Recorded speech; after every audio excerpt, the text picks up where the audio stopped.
नमस्कार। आदर्श शिक्षण समिति बाड़मेर के विद्या मंदिरों में पढ़ने वाले भैया बहनों का हार्दिक स्वागत एवं अभिनंदन। Class 8 subject English grammar chapter 14 past continuous tense. अब हम आज जो पढ़ने वाले हैं पास्ट कंटीन्यूअस टेंस के बारे में, तो सर्वप्रथम उसकी हिंदी पहचान पढ़ेंगे। पास्ट कंटीन्यूअस टेंस है, इसकी हिंदी पहचान है कि वाक्य के अंत में रहा था, रही थी, रहे थे, बैठा हुआ था, अर्थात वाक्य में भूतकाल की रहेगी और वाक्य के अंत में रहा था, रही थी, रहे थे, ये इसकी हिंदी में पहचान रहेगी। अंग्रेजी पहचान में हम देखेंगे तो इसमें हेल्पिंग वर्ब में आएगी वाज और वर।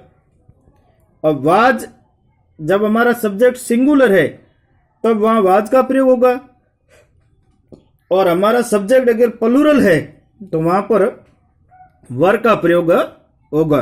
दूसरा, इसके अंदर मेन वर्ब में हम देखेंगे तो मेन वर्ब की फर्स्ट फॉर्म और उसके साथ में आईएनजी का प्रयोग रहेगा, अर्थात मेन वर्ब की फर्स्ट फॉर्म विथ आईएनजी। अब इसके हम सबसे पहले देखते हैं तो एफर्मेटिव के बारे में पढ़ते हैं। तो सब्जेक्ट, फिर वाज, यहां देखो बताओ सिंगुलर के साथ, वर्ब प्लूरल के साथ, फिर हेल्पिंग वर्ब, ये वाज और वर्ब, मेन वर्ब की फर्स्ट फॉर्म के साथ में आईएनजी, फिर ऑब्जेक्ट, प्रीपोजिशन, प्लेस और टाइम। फिर इसमें बताया कि आई के साथ वाज और यू के साथ वर्ब का प्रयोग होता है। आई के साथ वाज और यू के साथ वर्ब का प्रयोग होता है। अब यहाँ पर कुछ एफर्मेटिव के एग्जाम्पल बताए हुए हैं, जैसे बच्चे मैदान में फुटबॉल खेल रहे थे, तो बच्चों के लिए आगे द चिल्ड्रन। अब द चिल्ड्रन बहुवचन है इसलिए इसके साथ में आ गया वर। खेलना तो प्ले के साथ में आईएनजी प्लेइंग, और मैदान में तो इन द ग्राउंड। वह गुरुवार को मेरे घर पर आ रही थी, तो आ रही थी वह, तो सी के साथ वाज इसलिए आया क्योंकि सी सिंगुलर सब्जेक्ट है। फिर coming to my house on Thursday, अर्थात गुरुवार यानी थर्सडे। वे घूमने जा रहे थे, they were going to walk. अब गोइंग टू वॉक इसलिए आया क्योंकि इसमें दो मेन वर्ब है, इसलिए इसके बीच में टू का प्रयोग हुआ। एक के साथ में अपन आईएनजी जोड़ दिया तो दूसरे के साथ में आईएनजी जोड़ने की आवश्यकता नहीं है। कुमार मुझको पढ़ाने आ रहा था, तो Kumar was coming to teach me. वह मुझको 500 रुपए दे रहा था, he was giving me 500 rupees. उसकी माँ उसको भोजन परोस रही थी, his mother was serving his food. ये तो थे एफर्मेटिव के एग्जाम्पल। अब इसके बाद में आता है नेगेटिव। अब नेगेटिव मतलब नकारात्मक, तो सबसे पहले सब्जेक्ट, उसके बाद हेल्पिंग वर्ब वाज वर्ब के बाद में नोट, फिर मेन वर्ब की फर्स्ट फॉर्म के साथ आईएनजी, ऑब्जेक्ट, प्रीपोजिशन, प्लेस और टाइम। तुम पैदल नहीं जा रहे थे, you were not going on foot, पैदल यानी फुट। वह नक्शा बनाना नहीं सीख रहा था, he was not learning to make a map. आचार्य शिष्यों को नहीं डांट रहे थे, the teacher was not rebuking the pupils यानी शिष्य। वे अपनी टोपियां नहीं पहने हुए थे, they were not wearing their caps. वह विश्वासपूर्वक नहीं बोल रही थी, she was not speaking confidently. ये इसके नेगेटिव सेंटेंस हो गए। उसके बाद अगला प्रकार आता है इंट्रोगेटिव सेंटेंस। इंट्रोगेटिव में सबसे पहले हेल्पिंग वर्ब अर्थात वाज और वर्ब, उसके बाद में सब्जेक्ट, फिर मेन वर्ब की फर्स्ट फॉर्म के साथ आईएनजी, फिर ऑब्जेक्ट, फिर प्रीपोजिशन, प्लेस और टाइम।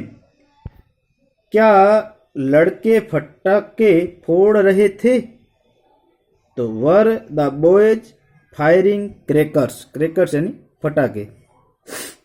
क्या खिलाड़ी बॉल पकड़ने दौड़ रहे थे, were the players running to catch the ball. क्या मुख्य अतिथि पुरस्कार लड़कों को बांट रहे थे, was the chief guest giving away prizes to the boys. क्या वह अपने कपड़े नदी किनारे धो रहा था? Was he washing his clothes on the bank of river. क्या वे धैर्यपूर्वक अपना कार्य कर रहे थे? Were they doing their work पैसेंटली। पैसेंटली का मतलब होता है धैर्यपूर्वक, एल वाई जुड़ा है, पैसेंटली ये एडजेक्टिव से एडवर्ब बनी है। तो ये हो गए इंट्रोगेटिव सेंटेंस के एग्जाम्पल। अब उसके बाद में हम देखते हैं अगला प्रकार है इंट्रोगेटिव नेगेटिव सेंटेंस, अर्थात प्रश्नवाचक नकारात्मक वाक्य। इंट्रोगेटिव नेगेटिव सेंटेंस, प्रश्नवाचक नकारात्मक वाक्य। सबसे पहले हेल्पिंग वर्ब, वाज वर्ब, उसके बाद सब्जेक्ट, फिर नोट, फिर मैनर की फर्स्ट फॉर्म के साथ आईएनजी, ऑब्जेक्ट, प्रीपोजिशन, प्लेस और टाइम। ये इसके फॉर्मूला है। क्या वे कक्षा में शोर नहीं कर रहे थे? Were they not making a noise in the class. क्या वह अपनी टोपियां बेचने नहीं जा रहा था? Was he not going to sell his caps. क्या तुम उसको पत्र नहीं लिख रहे थे? Were you not writing him a letter. क्या चूहा अपने बिल में नहीं घुस रहा था? Was the mouse not entering its hole. क्या चोर चुपचाप चोरी नहीं कर रहे थे? Were the thieves not stealing quietly. ये इसके इंट्रोगेटिव नेगेटिव सेंटेंस के प्रकार हो गए। ये इसके एग्जाम्पल है। और ये ऊपर मैंने जो पढ़ा है हेल्पिंग वर्ब, सब्जेक्ट, ये इसके वाक्य बनाने का फॉर्मूला है। उसके बाद हमारा अगला प्रकार आता है कंपाउंड इंट्रोगेटिव सेंटेंस, अर्थात प्रश्नवाचक वाक्य परंतु WH वर्ड के प्रश्नवाचक वाक्य, जिसमें भी WH वर्ड से बने।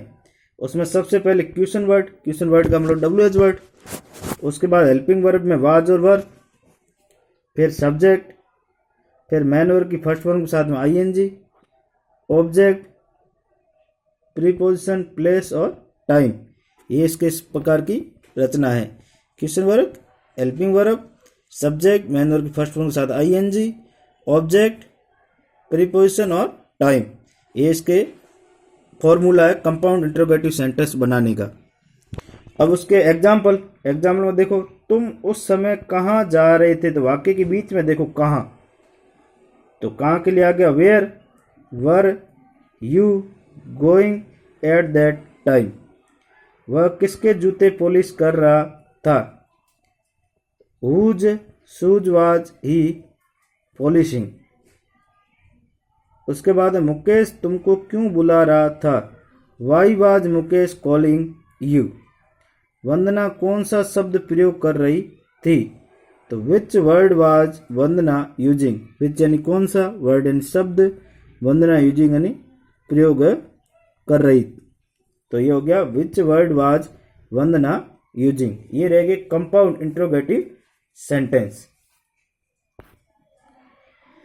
अब उसके बाद में अभी हमने इससे पहले 5 प्रकार के सेंटेंस के बारे में अध्ययन किया। उसमें सबसे पहले आ गया एफर्मेटिव। एफर्मेटिव यानी सकारात्मक, दूसरा आ गया नेगेटिव यानी नकारात्मक, तीसरा आ गया इंट्रोगेटिव यानी प्रश्नवाचक, चौथा आ गया इंट्रोनेगेटिव यानी नकारात्मक प्रश्नवाचक, पांचवा आ गया कंपाउंड इंट्रोगेटिव सेंटेंस अर्थात WH वर्ड से प्रारंभ होने वाले वाक्य। इस प्रकार हमने 5 सेंटेंस के बारे में अभी अध्ययन किया और उसके एग्जाम्पल भी पढ़े, उसके फॉर्मूले भी पढ़े। अब ये फॉर्मूले हमको अपनी कॉपी में क्रमवार लिखने हैं और उसके साथ साथ में 5-7 जो एग्जाम्पल आए तो हमको प्रत्येक के 3-3 एग्जाम्पल भी फॉर्मूले के साथ में लिखने, ताकि उस फॉर्मूला और एग्जाम्पल हमारे दिमाग में पूरी तरह सटीक बैठ जाए। इस हिसाब से अपनी कॉपी के अंदर इसको करना है।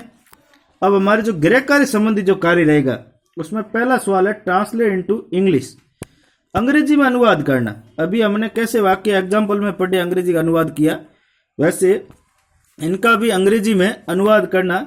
अगर हम क्रमबद्ध करते हैं subject, helping verb, man verb, object के हिसाब से, तो हमारा वाक्य एकदम सरल बन जाता है और आसानी से हम उसको बना सकते हैं क्रम वाइज। तो प्रत्यय का फॉर्मूला आपको बताया हुआ है। अगर एफर्मेटिव आता तो एफर्मेटिव का फॉर्मूला अपनाना, नेगेटिव आता तो नेगेटिव का, इंट्रोगेटिव आता तो इंट्रोगेटिव, जो वाक्य आ रहा है उसका फॉर्मूला अपनाएंगे तो ये वाक्य हमारे आसानी से पूरा पूरा बन जाएंगे। तो ये ट्रांसलेट इनटू इंग्लिश, ये वाक्य हमको एक गृह कार्य में करना। दूसरा हमारे गृह कार्य में रहेगा past into change into past continuous tense. ये जो वाक्य बने ये चारों के चारों वाक्य प्रेजेंट कंटिन्यूअस के, इसको हमको पास्ट कंटिन्यूअस में चेंज करना, अर्थात जहां इज जा रहा है वहां जाएगा, जहां आर आ रहा है वहां वर आएगा, इस हिसाब से इसको चेंज करना है। तो ये पास्ट कंटिन्यूअस में चेंज हो जाएगा। इस प्रकार इन दो सवालों को हमको गृह कार्य में भी करना है।